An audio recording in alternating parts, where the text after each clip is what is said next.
चलिए जानते हैं देश और दुनिया के सिलेक्टेड काम की और महत्वपूर्ण 50 बड़ी खबरों को सिर्फ 10 मिनट में। पर अभी तक आपने इस वीडियो को लाइक नहीं किया है तो लाइक कर दीजिए। मेरी माटी मेरा देश अमृत कलश यात्रा के समापन समारोह में बोले प्रधानमंत्री नरेंद्र मोदी, कहा इस मिट्टी की चेतना ने देश को अनादिकाल से आज तक बचाए रखा। जहां एक तरफ हम आज एक महा उत्सव का समापन कर रहे हैं, वहीं दूसरी तरफ एक नए संकल्प का भी कर रहे हैं शुभारंभ। आप चाहे तो मेरा फोन ले सकते हो, मैं डरता नहीं हूँ। विपक्षी नेताओं की फोन टेपिंग पर राहुल गांधी ने केंद्र को घेरा। भारत तेजी से बढ़ती प्रमुख अर्थव्यवस्था बनने के लिए तैयार, जीडीपी पर बोले आरबीआई गवर्नर शक्तिकांत दास। मोदी और शेख हसीना बुधवार को अगरतला अखौरा अंतर्राष्ट्रीय रेलवे लिंक सहित 3 परियोजनाओं का करेंगे उद्घाटन। कर्नाटक सरकार का राज्योत्सव पुरस्कार के लिए चुने गए इसरो प्रमुख समेत 68 लोग 1 नवंबर को किया जाएगा सम्मानित। राहुल गांधी ने उठाया फोन हैकिंग का मुद्दा, अखिलेश यादव, महुआ मोइत्रा, शशि थरूर, राघव चड्ढा, प्रियंका चतुर्वेदी समेत कई विपक्षी नेताओं का दावा, एप्पल से मिला फोन पर सरकार प्रायोजित अटैक का अलर्ट, बोले स्टेट स्पॉन्सर्ड अटैकर्स फोन को बना रहे निशाना। राष्ट्रीय एकता दिवस पर स्टैच्यू ऑफ यूनिटी से पीएम मोदी ने देश को किया संबोधित, कहा तुष्टीकरण की राजनीति करने वालों ने कभी भी आतंकवाद का पुरजोर तरीके से विरोध नहीं किया।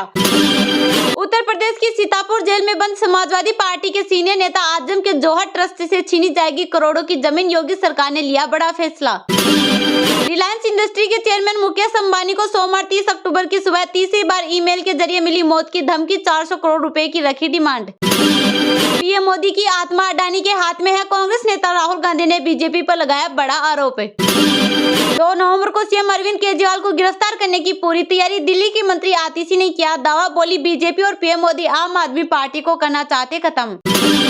उत्तर प्रदेश की योगी सरकार द्वारा दिवाली पर प्रधानमंत्री आवास योजना के लाभार्थियों को मुफ्त गैस सिलेंडर देने का किया ऐलान।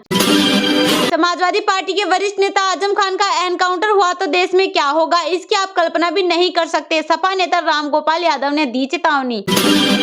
मणिपुर में उग्रवादियों ने पुलिस अधिकारी को उतारा मौत के घाट, म्यांमार सीमा पर दिया घटना को अंजाम। पूर्व प्रधानमंत्री इंदिरा गांधी की 39वीं पुण्यतिथि पर कांग्रेस अध्यक्ष मल्लिकार्जुन खड़गे ने दी श्रद्धांजलि, कहा भारत के निर्माण में थी अहम भूमिका। सरकार ने विपक्षी सांसदों के दावों के बाद एप्पल के आईफोन हैकिंग की जांच के दिए आदेश। मुंबई में खुला जियो वर्ल्ड प्लाजा, एक छत के नीचे होंगे दुनिया भर के ब्रांड्स। एप्पल की ये एडवाइजरी 150 देशों में जारी हुई। कई नेताओं के फोन हैकिंग दावे पर केंद्रीय मंत्री अश्विन वैष्णव बोले मामले की तह तक जाएगी मोदी सरकार। 2 तारीख को पेश होगी महुआ, कहा आचार समिति के दायरे में आपराधिक मामले नहीं आते। बीजेपी केंद्रीय चुनाव समिति की बैठक कल राजस्थान और तेलंगाना चुनावों पर होगी चर्चा। 7 से 30 नवंबर तक एग्जिट पोल पर रोक, 5 राज्यों के चुनाव के चलते ईसीआई का फैसला। केंद्रीय मंत्री गडकरी ने असम में 17,500 करोड़ की राष्ट्रीय राजमार्ग परियोजनाओं का किया शिलान्यास। राजस्थान के पूर्व डिप्टी सीएम सचिन पायलट का पत्नी सारा अब्दुल्ला से हुआ तलाक, चुनावी एफिडेविट से हुआ खुलासा। नेतन्याहू पर किसी को भरोसा नहीं, गाजा संकट के बीच अकेले पड़े इजरायली प्रधानमंत्री, 2 फाड़ हुई कैबिनेट।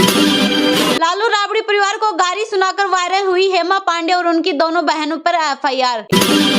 जो माटी का कर्ज चुका दे वही जिंदगानी है, मेरी माटी मेरा देश अभियान के समापन पर बोले पीएम मोदी। आईफोन हैकिंग मामले में केंद्रीय मंत्री अश्विन वैष्णव बोले जांच के दिए आदेश, 150 देशों में दिया गया है अलर्ट। इजरायल और हमास की जंग में अब तक 8,525 फिलिस्तीनी नागरिकों की मौत। गलत वेबसाइट पर न जाए वरना आ जाएगा मेलवेयर, गौरव भाटिया ने ली विपक्ष पर चुटकी। दिल्ली की आम आदमी पार्टी की मंत्री आतिशी ने बीजेपी पर कसा तंज, पटेल जयंती पर बोली तानाशाही के खिलाफ हमारी जंग जारी रहेगी। सोशल मीडिया पर मस्जिदों से वोटर आईडी कार्ड बांटने का मैसेज, बीजेपी ने की चुनाव आयोग से शिकायत। इजरायल हमास युद्ध पर बीआरएस नेता कविता ने जताई चिंता, शांतिपूर्ण समाधान की आशा की। डोली विदाई के साथ बस्तर दशहरा का समापन, महिला पुलिस कर्मियों ने दिया मावली माता को guard of honour. Nandamuri Balakrishna की फिल्म भगवत केसरी का बॉक्स ऑफिस पर जलवा कायम, 13वें दिन भी भगवत केसरी ने की करोड़ों में कमाई। कांग्रेस में मुख्यमंत्री पद के दर्जनों उम्मीदवार, तेलंगाना में केसीआर का विपक्षी पार्टी पर तंज। छत्तीसगढ़ में नेता बदल रहे, पाला टिकट कटा तो बीजेपी में शामिल हुए कांग्रेस विधायक। महाराष्ट्र सरकार ने मराठा कोटा प्रदान करने और कुणबी जाति प्रमाण पत्र जल्द सौंपने की रिपोर्ट को किया स्वीकार। दिल्ली शराब घोटाले में एक और आप नेता के घर पड़ा छापा, ईडी ने विधायक कुलवंत सिंह के मोहाली आवास पर की छापेमारी। विपक्षी नेताओं ने आईफोन में सरकार प्रायोजित सेंधमारी का किया दावा, सरकार बोली जांच कराएगी। रहेंगे। राजस्थान के सीएम अशोक गहलोत ने हनुमानगढ़ सड़क हादसे में 7 लोगों की हुई मौत पर व्यक्त किया दुख, बोले सड़क पर चलते समय बरते सावधानी। छठ पूजा पर बिहार जाना हुआ आसान, अब वंदे भारत ट्रेन से कर सकेंगे दिल्ली से पटना की यात्रा। राजस्थान विधानसभा चुनाव में कांग्रेस ने उम्मीदवारों की चौथी लिस्ट की जारी। विपक्षी नेताओं के फोन कौन हैक कर रहा, इसकी जांच हो, केंद्र सरकार पर बरसे अखिलेश यादव। दिल्ली में आज से 1 नवंबर से BS4 श्रेणी की डीजल बसों को नहीं मिलेगी एंट्री, परिवहन विभाग की 18 टीमें प्रमुख प्रवेश मार्गों पर रहेगी तैनात। जम्मू कश्मीर के कुपवाड़ा में बस खाई में गिरी, 4 की मौत, 10 घायल। राजस्थान के सीएम गहलोत पर बीजेपी ने लगाया आचार संहिता के उल्लंघन का आरोप, निर्वाचन अधिकारी को सौंपा ज्ञापन। मिर्जापुर को सीएम योगी का बड़ा तोहफा, मां विंध्यवासिनी के नाम पर यूनिवर्सिटी बनाएगी योगी सरकार। फोन हैकिंग मामले में महुआ मोइत्रा की लोकसभा स्पीकर को चिट्ठी, कहा विपक्षी सांसदों की जासूसी की कोशिश, आप निभाए राजधर्म। राजस्थान के उम्मीदवारों के चयन को लेकर जोशी के आवास पर बैठक खत्म, रात में नड्डा और शाह करेंगे बैठक। दीपावली और छठ पर्व से पहले उत्तर प्रदेश की योगी सरकार ने यात्रियों को बसों के किराए में दी बड़ी राहत, अब 10% की दी छूट। कुछ लोगों को आलोचना करने की आदत लग गई है, कई नेताओं के फोन हैकिंग दावे पर केंद्रीय अश्विन वैष्णव ने विपक्ष की लगाई क्लास। विपक्षी नेताओं के उनके एप्पल फोन हैक करने के आरोप पर बीजेपी नेता ने कहा वे गलत कंटेंट देख रहे थे। सोनिया गांधी को ब्लैकमेल करके प्रदेश अध्यक्ष बने शिव कुमार, रमेश दार की होली का संगीन आरोप। दिल्ली में वायु गुणवत्ता बहुत खराब, AQI लेवल 336 दर्ज हुआ। हमास से जंग के बीच इजरायल के राष्ट्रपति ने यूरोपीय यहूदी नेताओं से की मुलाकात। राज्य प्रायोजित खतरे की सूचना नहीं देते, विपक्षी नेताओं के फोन हैकिंग पर एप्पल का बयान। मीडिया संस्थानों पर किया केस, महुआ मोइत्रा ने वापस लिया, कारोबारी से पैसे गिफ्ट लेकर सवाल करने के मामले में घिरी हुई है TMC सांसद। मराठा आरक्षण को लेकर भीड़ में आगजनी और तोड़फोड़ के बाद एक्शन में सिंध सरकार, दिए जांच के आदेश, CCTV कैमरे खंगालेगी पुलिस। दिल्ली के सीएम केजरीवाल को समन पर भड़के आप नेता सौरभ भारद्वाज, कहा अगर गिरफ्तार हुए तो जेल से सरकार चलेगी। बिहार की JDU ने भी आपके साथ दिखाई एकजुटता, केजरीवाल को ED के समन पर नीतीश कैबिनेट के मंत्री हुए नाराज।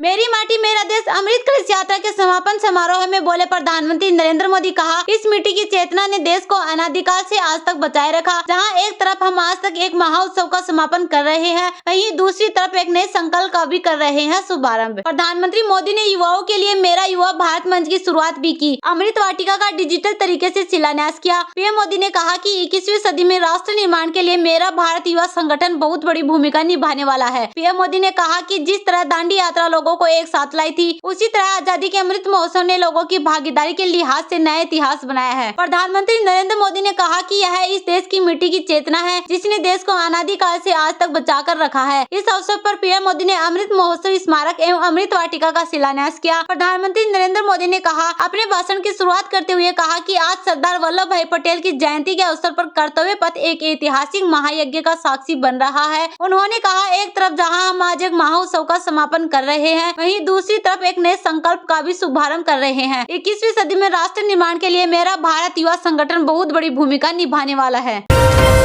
राहुल गांधी ने उठाया फोन हैकिंग का मुद्दा, अखिलेश यादव, महुआ मोइत्रा, शशि थरूर, राघव चड्ढा, प्रियंका चतुर्वेदी समेत कई विपक्षी नेताओं का दावा। एप्पल से मिला फोन पर सरकार प्रायोजित अटैक का अलर्ट, बोले स्टेट स्पॉन्सर्ड अटैकर्स फोन को बना रहे निशाना। टेक्नोलॉजी कंपनी एप्पल ने कई सारे भारतीय विपक्षी नेताओं को अलर्ट मैसेज भेजा है। इसमें चेतावनी दी गई है कि उनके आईफोन को स्टेट स्पॉन्सर्ड अटैकर्स के जरिए निशाना बनाया गया। मैसेज में कहा गया कि एप्पल का मानना है कि आपकी एप्पल आईडी से जुड़े हुए आईफोन को स्टेट स्पॉन्सर्ड अटैकर्स के जरिए रिमोटली कंट्रोल में करने की कोशिश की जा रही है। देश के कई जाने माने विपक्षी नेताओं ने आरोप लगाया है कि मोदी सरकार उनके आईफोन हैक करवाने की कोशिश कर रही है। विपक्षी नेताओं का कहना है कि उन्हें आईफोन बनाने वाली कंपनी एप्पल की तरफ से ऐसे अलर्ट मिले हैं जिनमें कहा गया है कि स्टेट स्पॉन्सर्ड अटैकर्स उनके फोन पर अटैक करने की कोशिश कर रहे हैं। विपक्षी नेताओं ने ऐसे अलर्ट मैसेज की स्क्रीनशॉट सोशल मीडिया पर शेयर भी किए हैं। सरकार पर यह आरोप लगाने वालों में उत्तर प्रदेश के पूर्व मुख्यमंत्री अखिलेश यादव, कांग्रेस सांसद शशि थरूर, आप नेता राघव चड्ढा, टीएमसी सांसद महुआ मोइत्रा, शिवसेना उद्धव ठाकरे की नेता प्रियंका चतुर्वेदी और CPM महासचिव सीताराम येचुरी शामिल है। कांग्रेस नेता राहुल गांधी ने भी कहा कि KC वेणुगोपाल, पवन खेड़ा, सुप्रिया श्रीने समेत कांग्रेस के कई नेता और उनके ऑफिस के लोगों को भी ऐसे ही अलर्ट मिले हैं। राहुल गांधी ने मंगलवार को बाकायदा एक प्रेस कॉन्फ्रेंस करके इस मुद्दे को उठाया। राहुल ने कहा देश में विपक्ष के नेताओं को एप्पल का नोटिस आया है जिसमें लिखा है कि सरकार द्वारा आपके फोन को हैक करने की कोशिश की जा रही है। ये मैसेज मेरे ऑफिस के लोगों के साथ ही विपक्ष के कई नेताओं को आया है। हमारे पास इसकी पूरी लिस्ट है।